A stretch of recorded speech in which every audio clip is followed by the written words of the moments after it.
Well,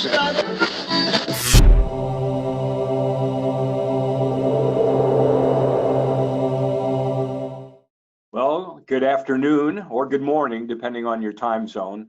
Hi, it's Fred Jacapps from Jacapps Media, and you're here to learn 10 key takeaways from Techsurvey 2018. We still have a lot of people straggling in. You know, these things never start on time. So let's give it about a minute, grab a cup of coffee, return a few emails, and we'll be good to go in about 60 seconds. Thanks.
Well, hello again, everybody. It's Fred Jacapps from Jacapps Media.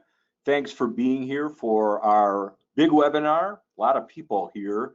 Thank you so much for taking time out of your pre-holiday afternoon to join us. We're going to be looking at 10 key takeaways from Techsurvey 2018. A couple of quick housekeeping notes, and then we're going to jump right in. We are recording this webinar, so if you are taking notes, I appreciate that, but you'll be able to actually go back and watch and pause and do what you need to do.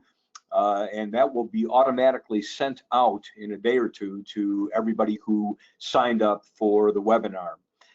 My Twitter handle is way down there at the bottom of the screen. I made it really small to make it hard to read for you. No, not really. But yeah, feel free to tweet. My handle is @FNJacapps. Or as my clients often refer to me, effing Jacapps, so you can go either way on that. But yeah, tweet away. If you see things you like, you see things that are interesting, or maybe not so much, you can go there too.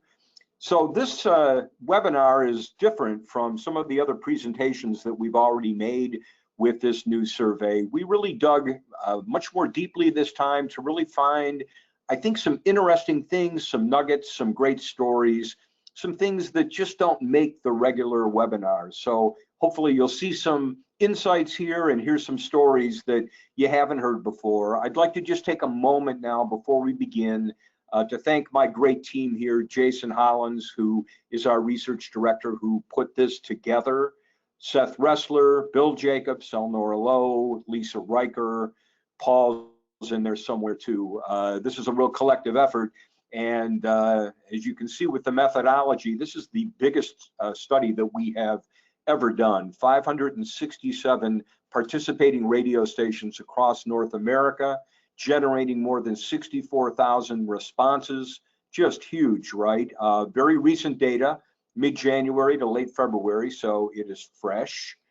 Now here's a key point. Unlike samples meant to represent the entire population, most of the people that you're going to be looking at today are members of radio station databases.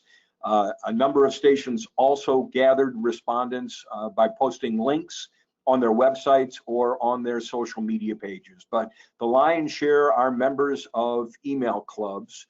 It's a completely online survey, and we do weight by market size using available Nielsen data and also data from Canada as well. But here's the big caveat, and this is the thing to keep in mind. This is a web survey. It doesn't represent all radio listeners or even each participating station's audience. We do not, again, stratify it to the populations of the US and Canada. But I think the way to really think about Techsurvey is with the old 80-20 rule, which was originally known as Pareto's principle. You've probably all heard of this before, right? Where 20% of a population generates 80% of the results. 20% of listeners tend to make up about 80% of ratings. 20% of sales reps tend to generate about 80% of sales. So what you're really looking at here in Techsurvey are people who are into radio. This is really the 20, if you will, and that's why it's so valuable to know where they're coming from, because these are the people who are really responsible for your success and your failure. How to think about a sample this big, 64,200 plus? Well, that just happens to be the capacity of Ford Field in downtown Detroit, about 20 miles away from where I'm sitting right now. So yes, imagine a packed Ford Field to watch this bad team play football. When I stole this image from Google, I actually looked at the scoreboard, and yes, at the time that this photo was taken, the Lions were in fact losing. So one of the things that separates Techsurvey from other surveys that you read about or see in radio is that we have format level data, right? We know the radio stations that are generating the surveys for us, and we code them by format. So we have 14 standalone formats here so that you can really learn and gather insights about your audience. Now that bar all the way up on top, the blue kind of pattern bar, always represents the average for every question that you see in Techsurvey.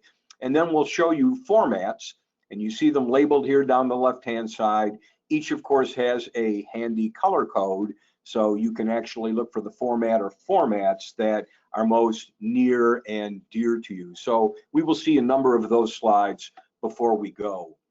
You know, the key to presenting this kind of research, and I sometimes think about myself as a data whisperer, a data storyteller, but really it's my job to generate stories from spreadsheets.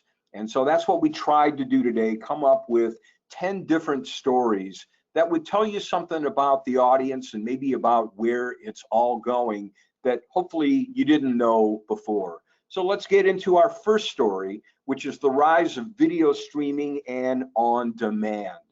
And so let's start out with who actually watches streaming video on a regular basis. It's a big deal. 4 of every 10 watch streaming video daily. About 3 of every 10 watch it weekly. And so when we actually take a look at how that's trended over the past 3 years, you can see upper right there where I'm moving my cursor that it's continuing to move up. Streaming video is becoming more and more popular. Among men, a little bit more than women, but notice how I've bracketed Gen Z and millennials. They are your heaviest video streamers out there. And one of the interesting things, this is the media pyramid that we produce every year for Techsurvey. This pretty much is the lay of the land. There's an awful lot of data on this chart. We're not going to run through the whole pyramid here. We've done that before, but what I really want to point out to you is the difference between streaming audio and streaming video. 6 of every 10 stream audio on a weekly basis. Almost 7 of every 10 stream video on a weekly basis. And remember who these people are. They're core radio listeners. So that tells you something about just how powerful streaming video has become as part of the overall entertainment culture. Now, we also produce a second pyramid. You'll notice this one is very generic. Do you have a social media profile? Do you stream video? Do you play video games? Do you have satellite radio? The next pyramid is a brand pyramid. And as you can see, when you look at this pyramid, we've actually got brand names on here from Facebook and Instagram on the social side to, of course, Hulu and Netflix on the streaming video side. Snapchat's in here, Shazam, Spotify. It's a pretty good range of different brands that are all part of that media and entertainment ecosphere. And so what I want to point out to you is what is going on with streaming video here. Netflix. Now a majority of our respondents in Techsurvey use Netflix on a weekly basis or more often. And look at how that has jumped from last year's total, which is that stripe along the right-hand side.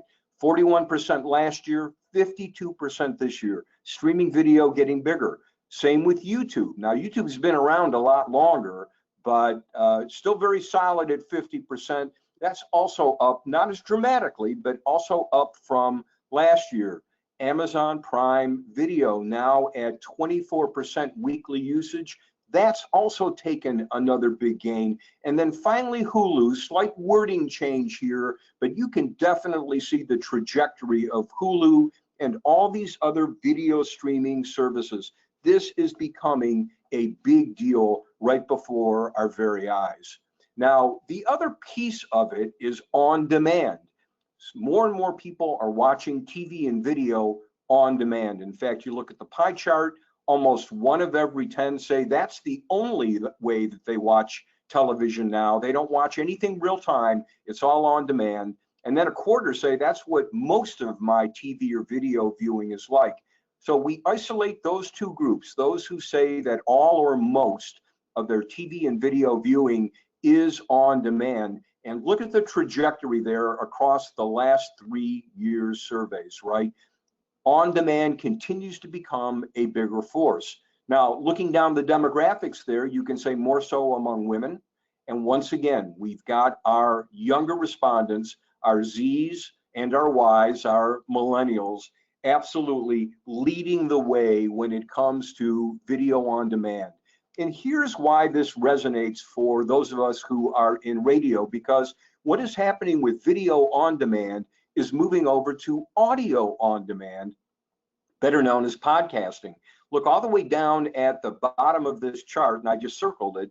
Those who listen to podcasts on a weekly basis are also especially likely to watch video and television on demand as well. So it becomes a habit. It becomes a way of life, a way that you consume content. So that's the perfect segue to move into our second big story here from Techsurvey, podcasting, and why it's not growing faster, especially given what you just saw happening on the video side of the street. Now, there is growth in podcasting, and if you want to know, I'm a big believer in it. We're very involved with the Podcast Movement Conference that's happening in Philadelphia in July. We think podcasting is going to be a big, big deal, but there are forces holding it back. So look at the pie chart. About 1 in every 10 people listens to a podcast or more on a daily basis, and a similar percentage listen weekly. So that's not bad, right? That's somewhere in the 23-24% range with rounding, listening to podcasts on a weekly basis or more often. But you can't miss the red slice of that pie. The people who say they never listen to podcasts, that's 45% of the overall Techsurvey 2018 sample. So we're going to go back and take a deep dive on them. But let's look at the people who actually are listening to podcasts every week. And as you can see, upper right, the trend is good. It's going up a little bit every year, ever so gradually. Men more into podcasting than are women. And once again, we're seeing the same generational skew that we've noticed with other technology questions, millennials in particular, and we see this year after year in Techsurvey, are the biggest podcast fans. Now, what about by format? So all of our formats are listed here, and look what floats to the top: sports radio and alternative. More than 1/3 of those respondents are actually listening to podcasts on a weekly basis or more often. Sports fans are especially active with technology, right? Anything that they can do to really enhance their sports habit, whether it's the NFL draft or fantasy sports or rumors and gossip, you name it, sports fans are there. And podcasting is a very big part of how they enjoy the world of sports entertainment. But what about that 45% who never listen to podcasts? What's the story with them? Well, we've never asked them before, what's going on with you and podcasts? Why don't you ever listen? Well, you can see that the big majority response there is just a lack of interest. Now, I think you could look at that and say, well, are they not interested in podcasts, or do they not know enough about them to even engage? That's probably part of it. About a quarter say that they don't have the time, but then we move into the highlighted green reasons, which all have technical issues behind them. People just don't know how to listen to a podcast, or they don't know how to find them. Or especially in the case of people who have Android phones, yeah, there's no podcast app on your phone like there is with the Apple platform. And then down at the bottom, and we hear this in focus and lab groups all the time, podcasts in general are just a hassle to listen to. So when you think about streaming video versus on-demand video versus on-demand audio or podcasts, think about the difference in ease of use with both of those ecosystems. It's so easy to stream YouTube or to watch things on Netflix. Downloading, finding, listening to a podcast, a whole different animal. Now, among those who have figured it out, there absolutely is momentum from year to year. We asked people who are monthly podcast listeners in the past year, have you been listening to more, less, or about the same amount of podcasts? And as you can see, more over less, 27 to 17%. That is a 10-point advantage there. And when we look at who actually is listening to more podcasts, there's not much of a gender story there, but once again, we see those millennials standing out here. They are the biggest, most ardent podcast fans. Now, there are a lot of questions in radio circles about what kind of impact podcasting actually has on overall radio listening. So we wanted to capture that phenomenon. So the question is, as a result of listening to podcasts among people who do so weekly, how has it impacted your real-time AM/FM radio listening? And you look up there at the top, that little burgundy slice there, it's 13% saying, I'm listening a lot less to broadcast radio, and another 16% saying that they actually listen a little less to broadcast radio. Now again, some others here on the left, 6% say they're actually listening more, but we definitely have a negative gap here of around 13%, where it appears that radio is losing audience to podcasting. I isolated sports fans here so you could actually see what's going on with them when it comes to podcasting and their real-time broadcast radio listening. And you can see that the erosion is much greater among sports fans. 16% saying they listen a lot less, 21% a little less. You add those together, that's 37% of sports fans who are regular podcast listeners, perhaps spending less time with their favorite sports radio station. So another reason why sports stations can't be passive when it comes to podcasting, they do need to get involved. All right, story number 3 is what's going on the home front, what's actually happening at home as it relates to radio. So the question is, do you have a regular radio at home, an AM/FM radio that works and that you actually use? Now that last line that you use is new this year, but you can see the trajectory from the last 3 years. Having a radio at home has gone from 89 to 88 to 83% this year. Now again, remember who these people are. These are core radio listeners, many of whom are in radio station databases, only 83% of whom have a working radio that they use at home. Women, less so than men, and I put a nasty red arrow next to millennials. Only 2/3 of them have a working AM/FM radio that they use at home, in a dorm, in an apartment, in a house, whatever it may be. So that really becomes an issue for the radio industry. You can't listen to a broadcast radio unless you have one. Yes, we know you can stream the station, but having real radios at home, that's something that, had we asked this question 10 years ago, where would these numbers have been? Probably in the high 90s, right? Something like that. So you know where we're going here. smart speakers is the device now that are ending up in more and more homes. And this is one of the biggest findings in Techsurvey 2018.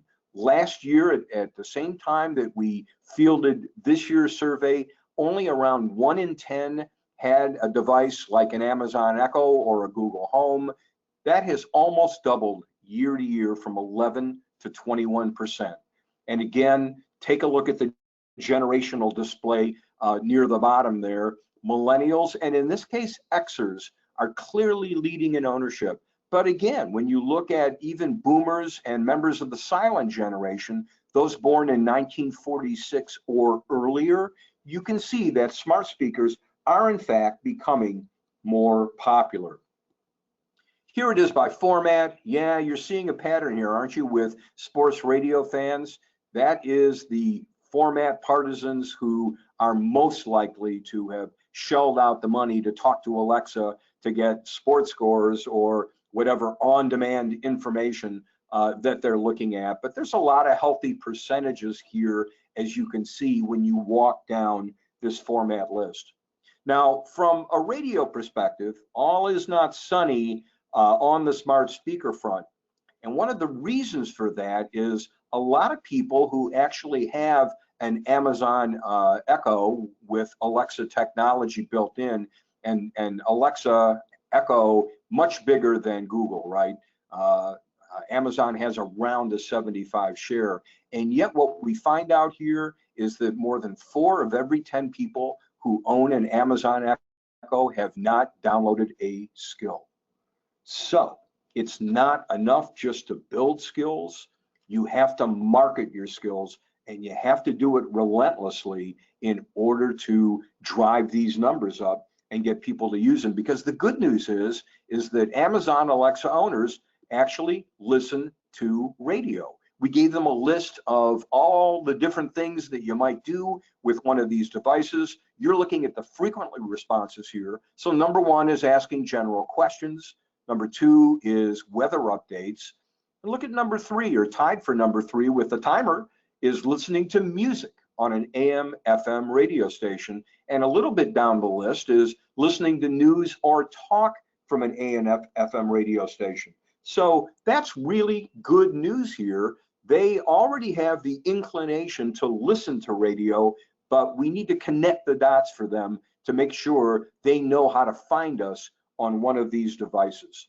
And where this really hits home in a big way is that if you have a smart speaker, chances are you're actually listening to more broadcast radio, the opposite of what we saw with podcasts, right? 1 in 10, 9% say they've been listening to a lot more AM/FM radio since they got one of these devices, and a similar percentage say a little more. So that really is encouraging there. And if you just talk to people anecdotally who have bought one of these devices, chances are they'll tell you pretty much the same thing, and maybe you have experienced this yourself. When we look at the people who are actually listening to more broadcast radio since they got one of these devices, again, what's really interesting to me about these demographics, once you get over these wacky Gen Z teens, is that the levels are actually pretty similar as we actually go down the various demographic groups. So this is really potentially good news for radio here. It also, though, is becoming good news for satellite radio. And that's kind of a segue into our next story. We isolated out those in our tech survey. It's about 1/4 of the overall sample who have Sirius XM. And we asked them, where do you actually listen to satellite radio on an average weekday? So not surprisingly, the car is number 1. That's really where the technology has been heavily marketed and located over the past many years since both Sirius and XM came onto the scene. But let me draw your attention to the 1/3 of satellite radio people now who are listening at home. And you may not know that a few months ago, Sirius XM put together a deal with Amazon, and now all of their channels are easily accessible with just a request to Alexa. You can listen to any channel on satellite radio wherever you have an echo device. We are going to watch that bar a lot over the coming years because, again, satellite radio is in fact a concern. So should we be worried about satellite radio? Well, maybe so. And I'm going to show you why. We ask our respondents to think about an average weekday and how they actually use audio and entertainment when they are either behind the wheel of a car or part of that passenger economy now, maybe in the front seat, back seat, wherever they may be, riding shotgun, you name it. Let's take a look at who the winners and the losers are when it comes to in-car audio usage. So broadcast radio has a 62 share. That's bigger than anything else on this pie chart, as you can see, so that's good news.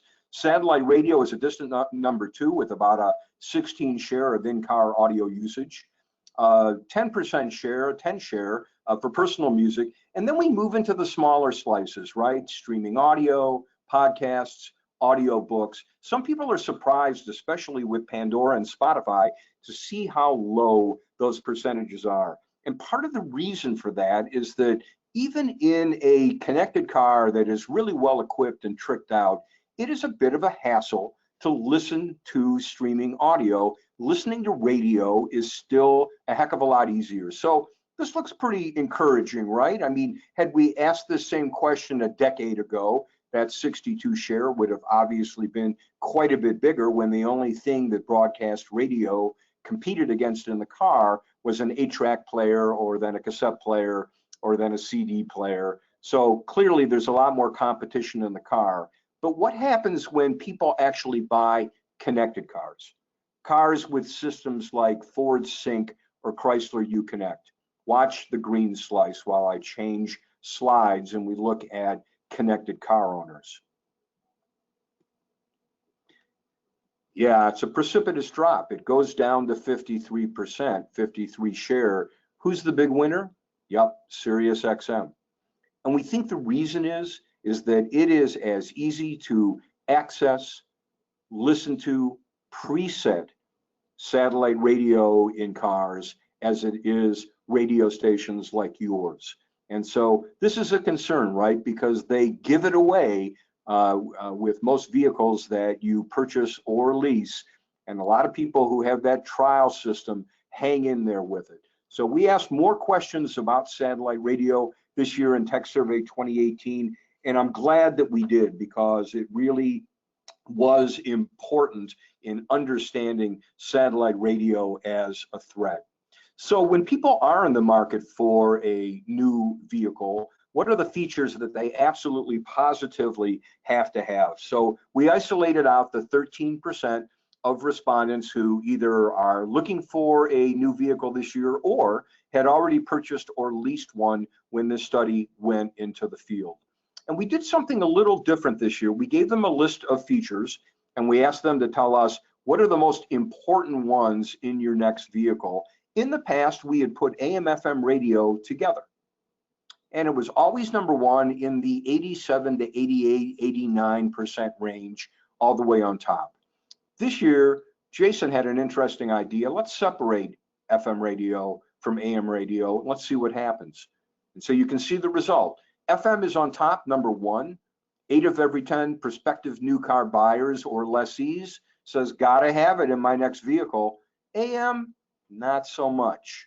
Only 37% agree. And when you look at some of the other items on the list that I have highlighted there in red, you can see how they are clearly becoming more popular options. And what we're talking about here is connectivity, right? Wi-Fi, Bluetooth, the media system itself, and even features near the bottom like Apple CarPlay and Android Auto, still bubbling under, but becoming a bigger deal. You're probably noticing that many of the automakers are marketing and advertising those features.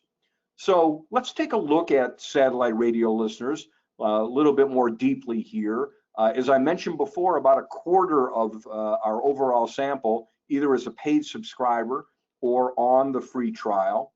And you can see upper right there, that continues to go up steadily every year. Men more likely to be satellite radio subscribers and users than women.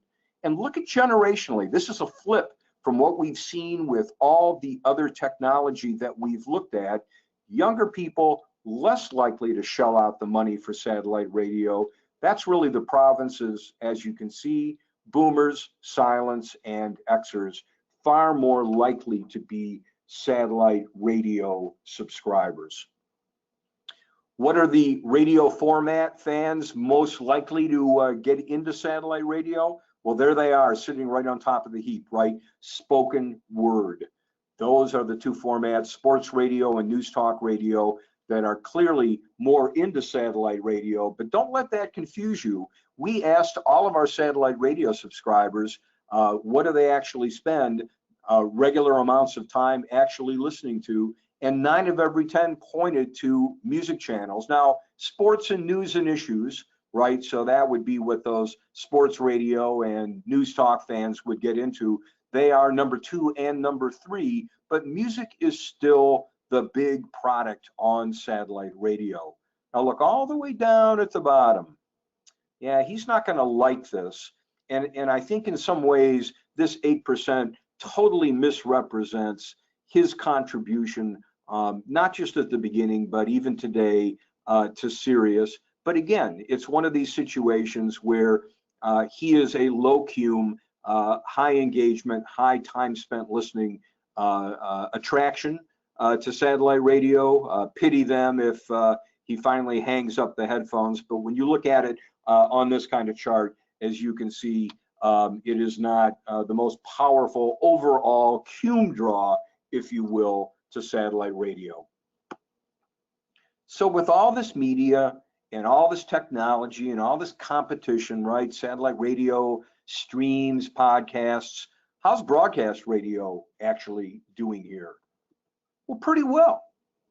And this is really remarkable. I mean, take a look at momentum here. We ask everybody in the survey, compared to a year ago, are you listening to more broadcast radio, less, or about the same amount?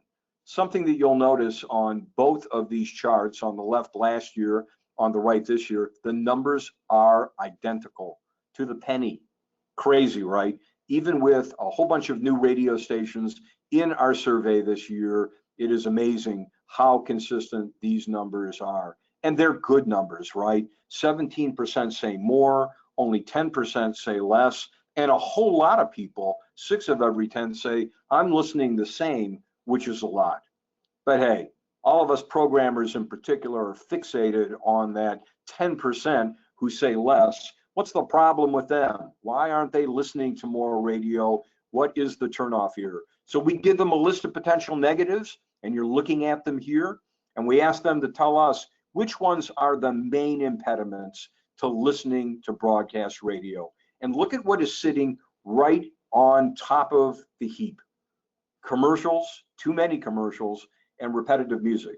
Now, I sort of blanked out lifestyle change. Those are people who have changed jobs, gone back to school, a different commuting pattern, maybe they've moved. So again, that's a reason that none of us can do anything about. But you're looking at 2 self-inflicted wounds there at the top of this negative list for people moving away from broadcast radio.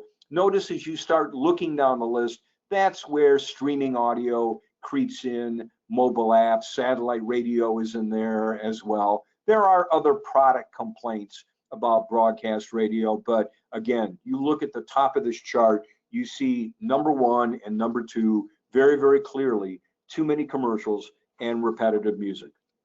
All right, so let's be glass half full for a moment and talk about what's working on broadcast radio. Why are people still listening? We have been asking the why radio question now for many, many years. Same drill as this question. We give people a list of potential positives and ask them to tell us what are the main drivers, what are the main reasons why you love to listen to AM/FM radio. So all the way at the top is a new entry.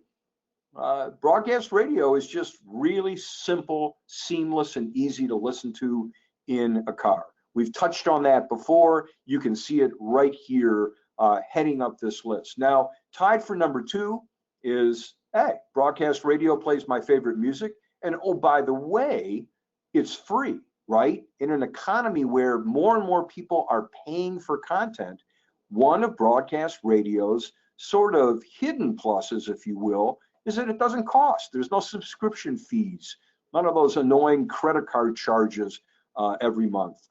Close behind, personalities, right? DJs, hosts, shows, a big, big driver in people's enjoyment. But then, as we've noticed year after year, something interesting happens. Emotion kicks in. There are emotional underpinnings that really explain the appeal of broadcast radio. That's what these little red E's are about. For example, habit. And in this case, habit is a good thing.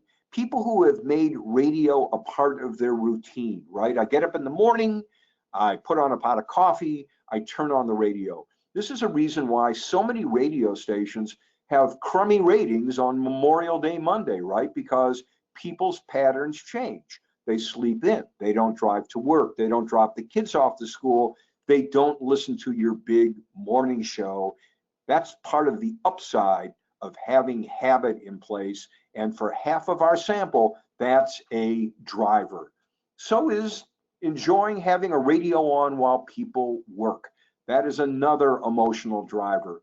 Almost half feel that they have a connection with the radio that they listen to. If you've been in radio a while, you hope to see responses like this. It is heartening. Radio provides companionship to 45% of the overall sample. It also, not as much, but still a respectable factor, is a mood elevator, right? We know people have difficult lives, crummy jobs, things going on at home, all kinds of stress. A lot of people turn on the radio to feel better. And then finally, it just seems like there are so many more emergencies happening these days in local markets. And this is one of the things that local radio truly does best. Now, not to forget, keeping people up to date with what is going on in the news. 4 of every 10 say that is a driver for radio. And a similar percentage say, hey, radio really reflects what is going on in my local town. So when you look at the big elements on this chart that drive radio listening, you can see how emotion plays a big role for a lot of people. I pulled out a couple of subgroups here just to show you that that holds up very well. Here are women. And again, we've got some of the same things at the top of the chart there. Music, DJs, radio is free. But then the emotions kick in, and they kick in a really, really big way. What about millennials? Here's a generation that a lot of people think they're really not involved in radio. Radio does nothing for them.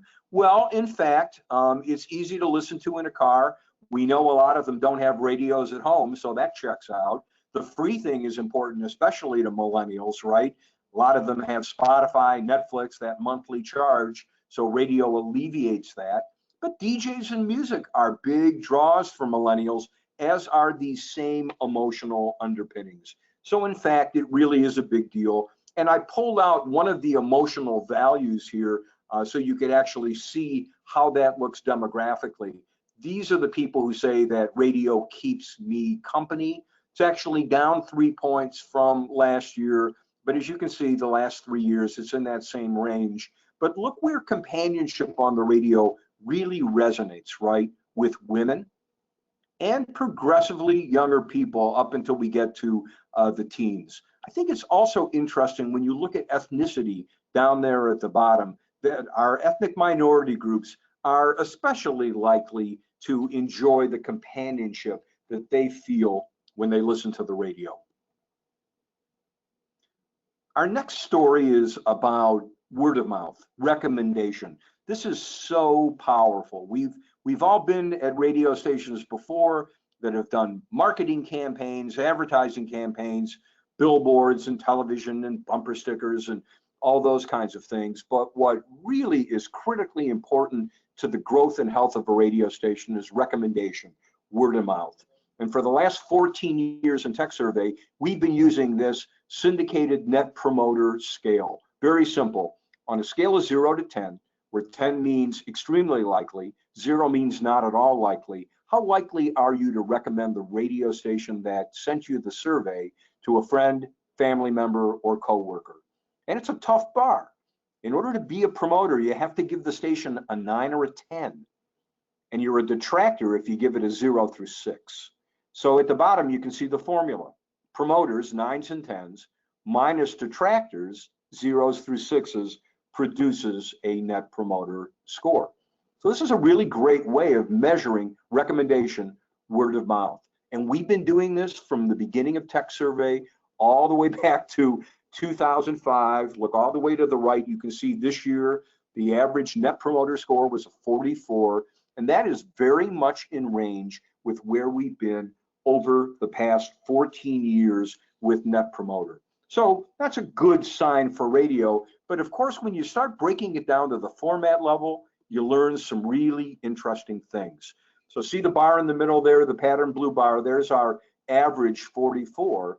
Formats to the left run higher, formats to the right tend to run lower. Look all the way to the left. See those two really big bars? Here are formats that we haven't seen yet. Christian radio with a whopping net promoter score of 76. Right next to it, public radio with an incredible net promoter score of 75. Now, Christian radio and public radio are not in Techsurvey 2018. These are just commercial stations, but we do a separate Techsurvey for Christian music radio and for public radio. And that's why I pulled out the net promoter scores to give you a little bit of perspective of what it's like for different kinds of radio stations with perhaps a different business model than yours.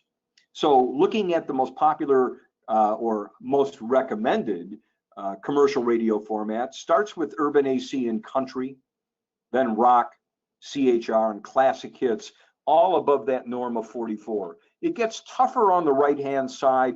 AAA is always a precarious format because these radio stations are so different from each other, and there is flux from year to year depending on who actually participates in our survey. But we are not surprised to see news talk down there. It is a format that often struggles on the net promoter scale. Now, this is really interesting stuff, and I think this is a great story. At the top of this heap is our 44 average net promoter score across the entire survey. But we pulled out a few key groups to see how they felt about their favorite radio station. For example, people who actually listen to their station, the station that sent them the survey, using a mobile device. Their net promoter score goes up to an amazing 70. What about people who actually listen to music from AM/FM radio stations on smart speakers like Alexa or Google Home? That's a pretty darn good net promoter score there too, 20 points above the average. What about people who downloaded your radio station's app? Once again, they are more engaged, they are more likely to recommend you. This is great reinforcement that if you make your content available on key distribution outlets, good things happen when it comes to word of mouth. By the way, notice right below, people who stream Pandora weekly are even a little bit more likely to recommend broadcast radio. Same with smart speaker ownership and even in-car media system ownership. Now, when we get near the bottom, things begin to go the other way. If you are a satellite radio subscriber, your net promoter score for radio is not as good, 3 points off. And as we saw earlier in the podcast section, right? If you are a heavy podcast user, chances are you may be gravitating away from broadcast radio. Well, here's something we've never had to ask about, and we haven't shown these results to anybody because we just really haven't had an opportunity. But for this webinar, it really is, I think, an interesting insight into what is actually going on out there. So let's start it out by framing it up for you. We asked those who stream any audio on a monthly basis, what do you stream, right? And so you're looking at the streaming sources they use weekly or more often. And so the good news is, yeah, they're streaming our radio stations, right? We would expect that. They're in our database. They're fans of our stations. 64% of those who stream audio monthly listen to their home station stream weekly or more often. That's pretty cool. Pandora, a distant second. YouTube Music, number 3, and so on down the list. But one of the things that we want to think about with our home station stream is, can we entice people who use it to actually give us registration information so that we can actually gain some attribution data from them, so we can learn more about who they are and perhaps how to market to them better. So a few years ago, Techsurvey 2016, here was the question. Would you be willing to register, provide your name, email address, and zip code, basic stuff, right, in order to listen to your favorite stations, the home stations, audio stream? So back in 2016, 71% said, yeah, why not? Only 16% said no. Now, last year, the yes vote dropped to 65%. And I started thinking, uh-oh, is that possibly a result of all the hacking and privacy news that we're reading about? Just about everybody has been affected at one time or another. And is that driving this willingness to register for station streams down? And so this year things leveled out, and in fact, maybe even ticked up a bit. And so feeling pretty good here that 2/3 of those who regularly listen to your station streams are willing to give you basic registration information. But what about the 17% who say, no, I'm not giving you that. What's the story? So the first time we dug deep and asked people, what's the problem here? Well, as you can see, almost 8 of every 10 of them said, I just don't want to register for another site. But almost 3/4 said, yes, I have privacy concerns. That is the reason why I'm not going to give you registration information. Another big group mentioned spam. And then about half the sample said, I just don't feel comfortable. Now, again, you could mention as many of these as you like, but we thought it was significant that privacy came up. So let's pull that group out who said they have privacy concerns, and let's learn a little bit more about them. Well, there's no gender story, but what's interesting is younger demos have fewer concerns about privacy, right? The millennial number is lower than for their parents and grandparents. And the Gen Z teens are even more willing to register. So again, this is how you begin to start understanding how your audience segments out differently. Now, we tried something with those who have downloaded the mobile app for the radio station that sent them the survey. And we asked them, would you be willing to allow permission for the radio station to access your location data, send you push notifications, and access your microphone? So you can see about half of them said location data. About 1/3 say it would be okay to send them push notifications, but only about 1/5 said it would be okay to access the microphone. When we looked at these, though, by generation, the same phenomenon happened, right? The red bars are Gen Z, the gold bars are millennials, and you can see in all cases, they are much more open-minded to allowing companies like yours to be able to get permission to get more data and to do more things. So it's an interesting finding, I think. So with all the talk about Facebook being in trouble, right, because of its privacy issues and all that, I just wanted to show you what Facebook actually looks like in Techsurvey. And it is very, very solid. These percentages are almost identical to what we always see. On the left is essentially social media cum of those with a social media profile. 95% are on Facebook. And then of those people, almost 8 of every 10 use Facebook on a daily basis. So do not shed any tears for Mr. Zuckerberg. He is going to be fine.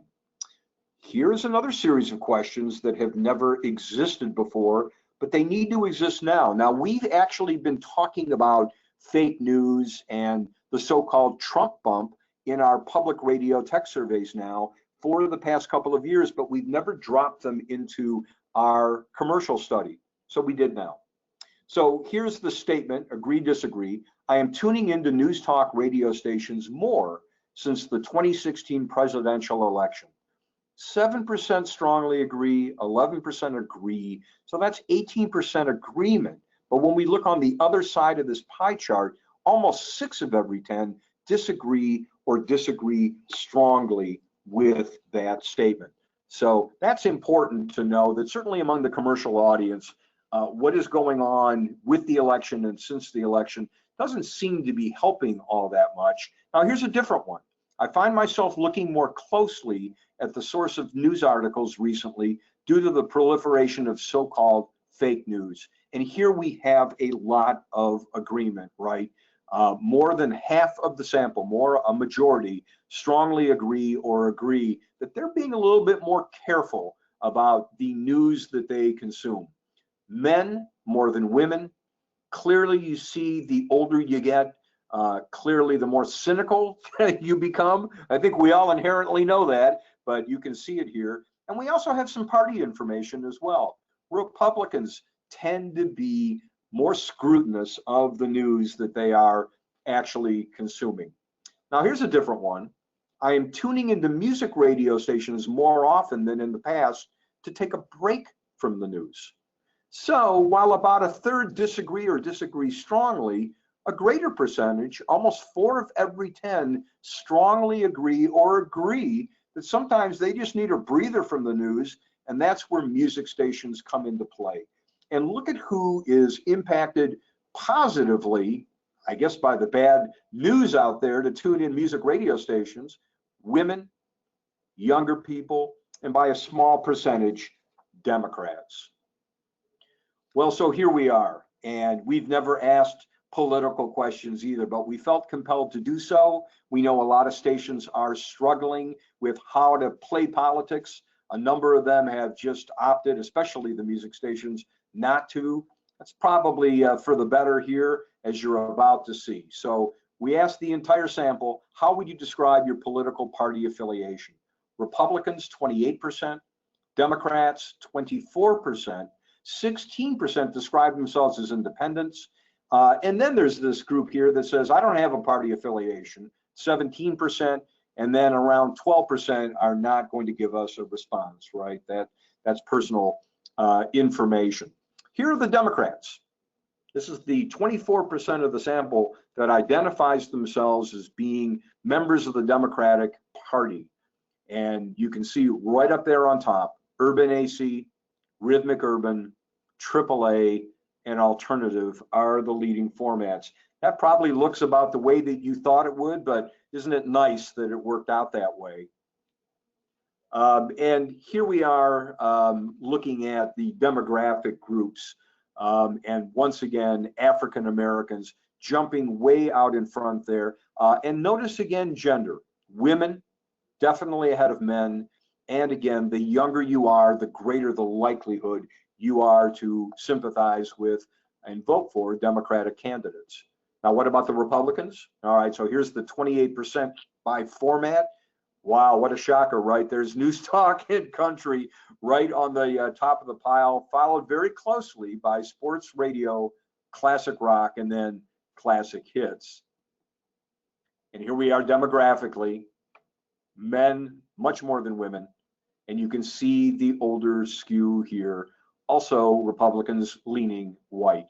So again, this is all stuff that you can hear every day on Fox News and CNN and MSNBC, but it really does in fact play out this way in real research.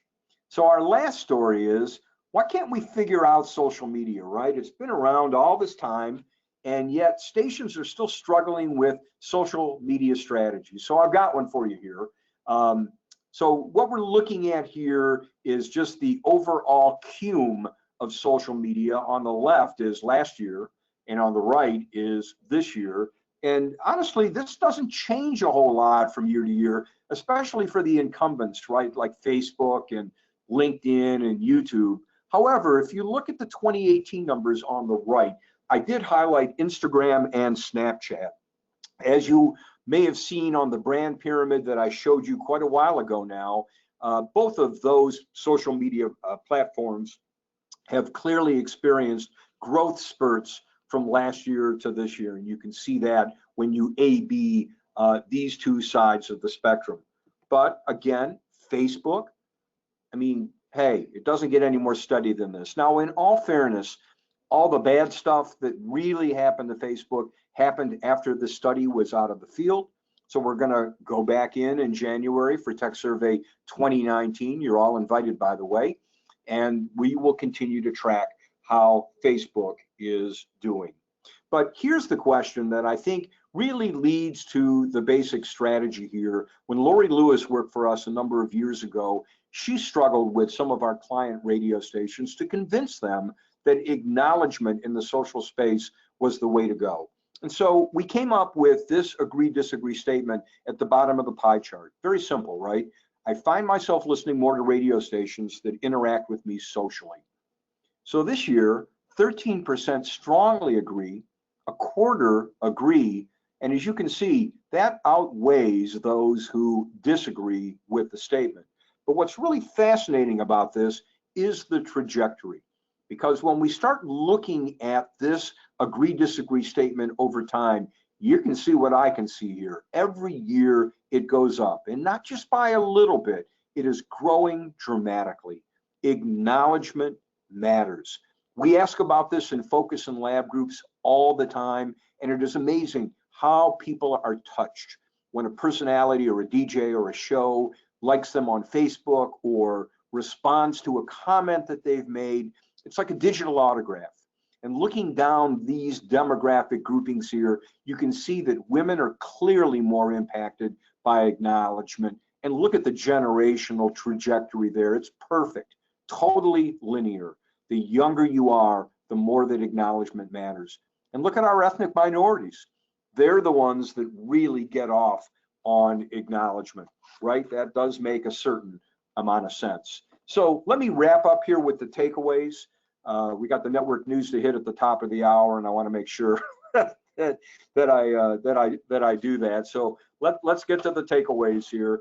That number one story was about video streaming and on-demand becoming more dominant platforms, and there's no question that that is happening here and happening in a very big way. It's important for radio to get involved with video on one level or another.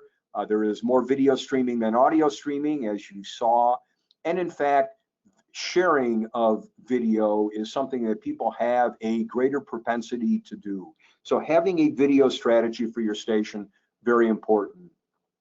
Well, we'd like to see podcasting doing a little bit better, but we saw that probably the biggest impediments are these tech issues, hassle of listening to podcasts, a lot of misinformation or lack of information about podcasting. We still believe that podcasting is going to be a big thing. And when we look at video on demand, that really fuels that perception there. But certain things are going to have to kind of fall into place, both on the tech side and even on the monetization measurement side, in order for podcasting to become a big boy platform. Smart speakers, right? You saw what's happening to radios on the home front, especially among millennials. And so smart speakers really offer a major opportunity. But of course, there's problems. A lot of people have never downloaded a skill. Once you get them there, though, as you saw, smart speakers actually begets more broadcast radio listening, unlike podcasting, where the more podcasting you do, the less radio you listen to. Yeah, I think SiriusXM is a growing concern for radio broadcasters, right? We saw what happens when you get a connected car, and now as a result of putting together that smart deal with Amazon, all of these channels now are available by just asking Alexa for them. So we're going to continue to track this, but programmers need to start thinking about what is it about your radio station that's not just better than the Eagle down the dial, but what they're hearing on satellite radio. What is it that broadcast radio can do that satellite radio can't? The good news is, and again, look, these are core radio listeners, but the momentum is still there. And really, with the exception of too many commercials and music repetition, which you saw were at the top of the negative pile, radio looks like it's holding its own and doing quite well. How to get more recommendation, better net promoter scores? Provide great distribution outlets like apps, like smart speakers. All of those things, as you saw, drive word of mouth even higher. So privacy is a thing, maybe not as bad as people think. Interestingly, the younger the person, the less likely they have privacy concerns. Fake news, whatever that is, has created both problems and opportunities for both spoken word and music stations. I thought it was interesting how many people escape from the news by turning on music radio stations. I think there is a liner in there somewhere. And then the political landscape, right? I mean, what a train wreck, what a mess. It's as polarized as it can get. So yes, this is the consultant talking. Be careful out there. It really is a mess. You're going to tick off a lot of people by pretty much anything that you say. It's a difficult environment. And then finally, good news, social media acknowledgement, big, getting bigger. It is a great connection opportunity for you. So those are our 10 key takeaways from Techsurvey 2018. Participate in next year's survey with us. I mean, wow, 67 stations. I think that's what it was this year. I don't know if we can even drive that higher, but we'd love to have you join us here. So please, when we ask at the end of this year, please some participation. If you want to drop me an email, I thought it was on here at the end, but I must have deleted it. You can just drop me an email at fred@jacapsmedia.com. Any feedback on this webinar, Techsurvey, you want to argue with me, agree with me, whatever it may be, and you can hit me up there on Twitter as well. Thank you once again for being here and spending part of your day here going through these key takeaways from Techsurvey 2018. Thanks again to the Jacapps Media staff for all their hard work. Have a great holiday weekend. Be safe, and we'll talk to you soon.